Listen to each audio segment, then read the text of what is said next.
જય શ્રી કૃષ્ણ. રુદ્ર સંહિતા સૃષ્ટિ ઉપાખ્યાન ખંડ, જેમાં આજે આપણે બ્રહ્મા અને વિષ્ણુને શિવે આપેલું વરદાન જોઈશું. હે પ્રભુ, અમારા બેઉ વચ્ચે વિવાદ થયો હતો, પણ તેનું પરિણામ બહુ સારું આવે. આપે પધારીને અમારા વિવાદનું નિરાકરણ કરવા કૃપા કરી. શિવે કહ્યું કે હે વિષ્ણુ, હું નિર્ગુણ નિર્વાકારી સચ્ચિદાનંદ સ્વરૂપ પરબ્રહ્મ છું, છતાં સગુણ થઈ સૃષ્ટિના સર્જન, પાલન અને પ્રલયનો કરતા થાઉં છું. હું સદા નિષ્કલ અવયવ રહિત છું, છતાં સૃષ્ટિના સર્જન, પાલન અને પ્રલય કરવા માટે બ્રહ્મા, વિષ્ણુ અને મહેશના નામે ત્રણેય રૂપ થાઉં છું. હે બ્રહ્મા, તમારા અંગથી હું મારું એવું રૂપ પ્રગટ કરીશ કે જે રુદ્ર નામે પ્રખ્યાત થશે. એ રુદ્ર મારું જ શિવ સ્વરૂપ હોય, તેનામાં અને મારામાં કોઈ ભેદ માનવો નહીં. જેમ સોનું એક જ છે, પણ જુદા જુદા આભૂષણો ઘડાતા તેના નામ જુદા છે, પણ તત્વ તો તેનું તે જ રહે છે. બ્રહ્મા, વિષ્ણુ અને રુદ્ર એ ત્રણેય મારા રૂપો જ હોય, તેના નામ જુદા છે, પણ હું જ એ ત્રણેયમાં કારણ રૂપે રહેલું છું. આ પ્રમાણે સમજીને લોકોએ તેમાં ભેદ માનવો નહીં. મારું શિવરૂપ સનાતન છે, તે જ મૂળ કારણ છે. એક વાત તમે બેઉ યાદ રાખજો કે તમે બેઉ પ્રકૃતિથી પ્રગટ થયા છો, પણ રુદ્ર પ્રકૃતિથી પ્રગટ થશે નહીં. મારી જ્યારે ઈચ્છા થશે ત્યારે હું બ્રહ્માની ભૃગુટીમાંથી રુદ્ર સ્વરૂપે પ્રગટ થઈશ. ખરી રીતે રુદ્ર તમસ ગુણવાળા નથી, કારણ કે તે પ્રકૃતિથી ઉત્પન્ન થતા નથી. તેમનું વર્ણન વૈકારિક તામસ અને અહંકાર તરીકે થાય છે, તે તો માત્ર નામથી જ કહેવા ખાતર થાય છે. હવે તમને બેઉને મેં સૃષ્ટિની રચના અને પાલનના કામ સોંપે, પણ જે રુદ્ર ઉત્પન્ન થશે તે સંહાર કરવાનું કામ કરશે. મારી અર્ધાંગના જે પ્રકૃતિ કહેવાય છે તે પરમેશ્વરી દેવી પાર્વતી છે. તેમની એક શક્તિ વાણી રૂપે બ્રહ્માને સેવશે, બીજી શક્તિ લક્ષ્મી રૂપે વિષ્ણુને સેવશે, તથા ત્રીજી શક્તિ કાલી નામથી રુદ્રને સેવશે. હે વિષ્ણુ અને બ્રહ્મા, તમને હું ગૂઢ સત્ય સમજાવું છું કે હૃદયમાં ધારણ કરો કે બ્રહ્મા, વિષ્ણુ અને રુદ્ર મારા જ અંશ છે. હું જ ત્રણ સ્વરૂપે રહીને ત્રણ ગુણોને ધારણ કરી ત્રણ કાર્યો સૃષ્ટિ, રચના, પાલન અને પ્રલય કરું છું. છતાં સાક્ષાત શિવ સ્વરૂપે તો હું પ્રકૃતિ અને પુરુષથી પણ પર છું. તમારે બેઉએ પૂજવા લાયક રુદ્ર છે, કારણ કે તે મારો પૂર્ણ અવતાર અને પ્રલયનો સ્વામી છે. હે વિષ્ણુ, તમારે તેમને મારી આજ્ઞા છે કે બ્રહ્માએ સર્જેલા લોકોમાં જ્યારે દુઃખો ઉત્પન્ન થાય ત્યારે તેનો નાશ કરવા તમે તત્પર રહેજો. તમે જાત જાતના અવતાર ધારણ કરજો અને તેથી તમારી કીર્તિ વિશ્વભરમાં ફેલાશે. તમને હું હંમેશા સહાયભૂત થઈશ. તમે ભક્તો પર અનુગ્રહ અને અભક્તો પર નિર્ગ્રહ કરજો. હે વિષ્ણુ, આ સૃષ્ટિમાં જે કોઈ તમારા અને મારામાં ભેદ દ્રષ્ટિ રાખશે તે નિશ્ચય અધોગામી થશે. હવે તમારા ત્રણેય દેવોનું આયુષ્યબળ કહું છું તે સાંભળો. સૃષ્ટિ પર 4000 યુગ પૂરા થાય તે બ્રહ્માનો દિવસ કહેવાશે અને તેવડી જ રાત્રિ ગણાશે. એક ક્રમે 30 દિવસનું એક માસ અને 12 માસનું એક વર્ષ ગણાતા એવા 100 વર્ષ સુધી બ્રહ્માનું આયુષ્ય છે. બ્રહ્માનું એક વર્ષ એટલે વિષ્ણુનો એક દિવસ થશે, અને તેવામાં 100 વર્ષ જેટલું વિષ્ણુનું આયુષ્ય ગણેલું છે. વિષ્ણુના એક વર્ષ બરાબર રુદ્રનો એક દિવસ ગણવો, અને તેમ 100 વર્ષ પૂરા થતા સુધી તે પુરુષ રૂપે રહે છે. હે દેવો, સૃષ્ટિ ઉપરના સર્વ પ્રાણીના ઊંચા નીચા શ્વાસોની સંખ્યા 21,600 થાય ત્યારે તેમનો એક દિવસ થયો કહેવાય છે. 6 શ્વાસ બરાબર એક પડ, 60 પડની એક ઘડી અને 60 ઘડીના એક દિવસ રાત્રિ ગણાશે. આમ કહીને ભગવાન સદાશિવે પરમ કરુણાથી પોતાના 2 હાથ ઊંચા કર્યા અને બ્રહ્મા તથા વિષ્ણુના મસ્તક પર મૂકી તેમના અંગોને સ્પર્શ કર્યો અને પછી અદૃશ્ય થઈ ગયા. નમો શિવ શિવ, શિવા શિવ, શિવાર્થ કૃતાર્થ શિવમ, નમો હર હર હર હર હરાંત્રી મે દસમ, નમો ભવ ભવા ભવ પ્રભવ ભૂતયે મે ભવાન, નમો મુડ નમો નમો નમઃ ઉમેસ્તુભ્યમ નમઃ.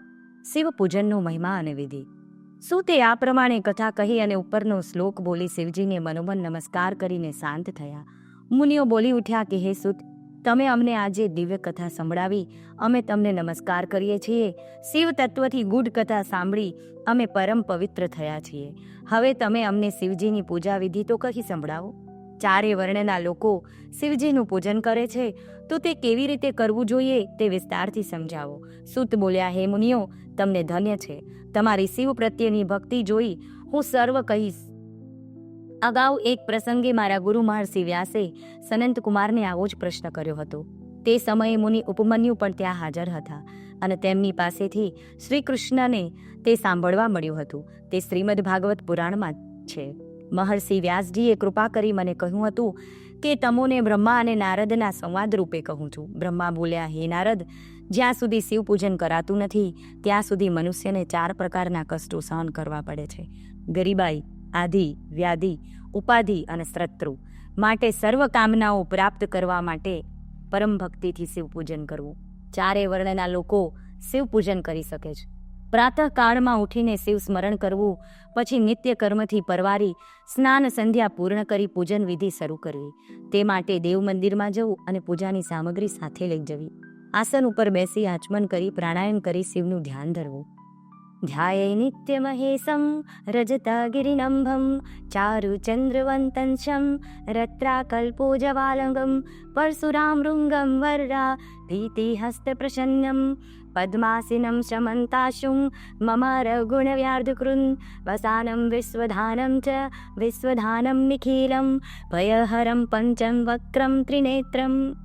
પછી અર્ધપાદ્ય અને આચમન અર્પણ કરવા. ગંધ, ધૂપ અને દીપ પ્રદીપ્ત કરીને શિવલિંગને ચરલિંગ હોય તો આસન પર ગોઠવી નીચેનો મંત્ર ભણવો.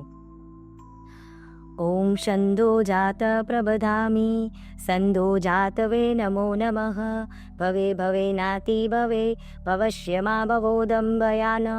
તમ આવાહન પછી આસન અર્પણ કરતા નીચેનો મંત્ર બોલવો. વામદેવાય નમો જયેષ્ઠાય નમઃ શ્રેષ્ઠાય નમો રુદ્રાય નમઃ કાલાય નમઃ કલિકરણાય નમો બલકવિકરણાય નમો બલાય નમો બલપ્રથનાય નમઃ સર્વભૂતદમનાય નમો મનોમનનાય નમઃ.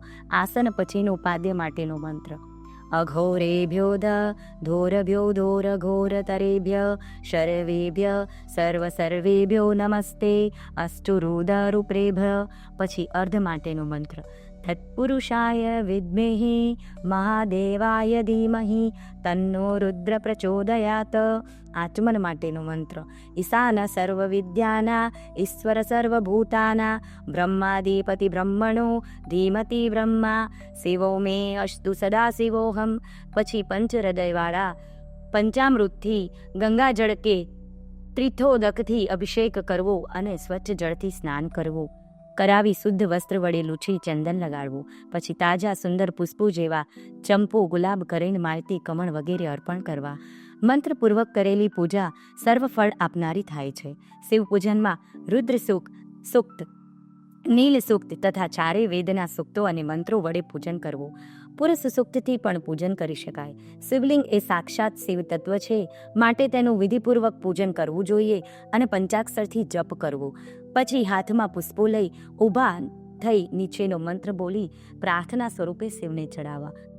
મંત્રહીનમ ક્રિયાહીનમ ભક્તિહીનમ સદાશિવ યત્ર તંતુ મયા દેવ પરિપૂર્ણ તદસ્તુ મે અનેન પૂજા કર્મણા સર્વતયામિ ભગવાન સદાશિવ પ્રહીતા પિત્રો ભવતુ ઓમ તત્સત બ્રહ્માણ પ્રણમસ્તુ નમઃ પાર્વતી પતયે હર હર મહાદેવ હર.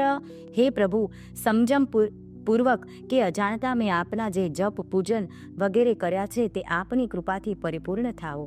જન્મો જન્મ મારી આપનામાં દ્રઢ ભક્તિ થાવો. મારે બીજું કાંઈ શરણ નથી, તમે મારો આધાર છો.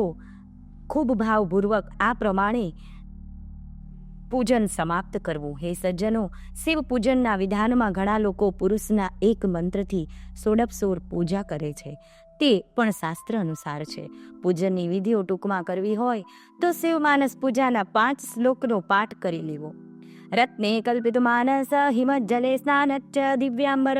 કોઈ પૂજન વિધિથી પૂજન કરે જેમાં શાંતિ પાઠ, ધ્યાન, અભિષેક, આરતી અને સમાપનાનો સમાસ થાય છે તો કોઈ ષોડશોપચારથી પૂજન કરે છે. વૃદ્ધ સમૃદ્ધવાળા લોકો રોજોપચાર વિધિ કરી ગ્રહણ કરી તેનો વિસ્તાર કરે છે. પૂજનમાં મુખ્ય વસ્તુ ભાવ છે. મુમુક્ષુને દેખાવ અને આડંબરને તજવા. હવે બ્રહ્માજીએ નારદજીને શિવ પૂજન અંગે વિસ્તારપૂર્વક કહેવા લાગ્યું. જય શ્રી કૃષ્ણ.